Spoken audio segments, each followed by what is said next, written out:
Labas visiems lenktynių fanam. Esam pagaliau Palangoje, didžiausiose lenktynėse Lietuvoje.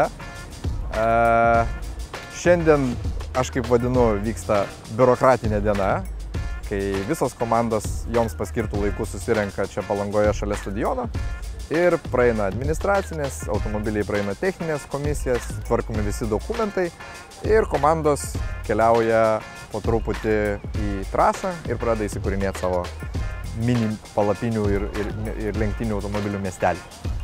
Pirminis taškas visų komandų yra ta geltona būdelė. Ten sėdi federacijų ir varžybų atstovo moteriškės, kaip aš sakau, kurios tikrina visus dokumentus, licenzijas, sveikatos pažymas ir visų, kad lenktynininkai ir komandos būtų, kaip aš sakau, legaliai pasiruošę. Praėjus administracinę ir dokumentinę dalį, patikrinimą pradeda eiti automobilis. Anksčiau, ankstesnėme punkte automobilis gavo laiko matavimo įtaisą, tada jisai buvo pasvertas, kadangi kiekviena klasė turi skirtingus minimalius svorius.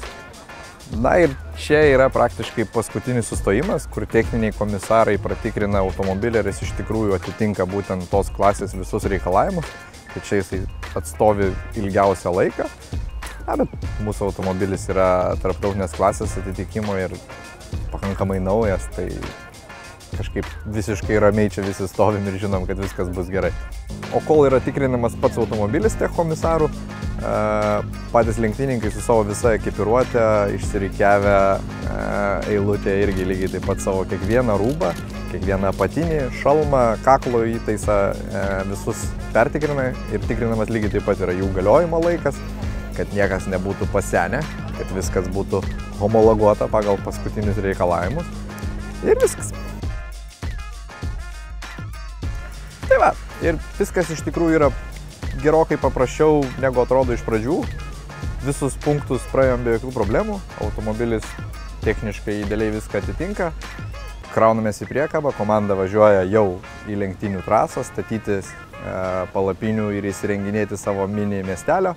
Na ir vakare visi lenktynininkai susirenka vadinamąją briefingą, kur tiek varžybų organizatoriai, tiek vadovai aptarė tam tikrus esminius punktus dėl saugumo ir viso renginio eigos. Tai visas būrys lenktynininkų sugužės į vieną vietą ir tenai galės dar užduoti savo klausimus, jeigu dar tokių kažkas turės.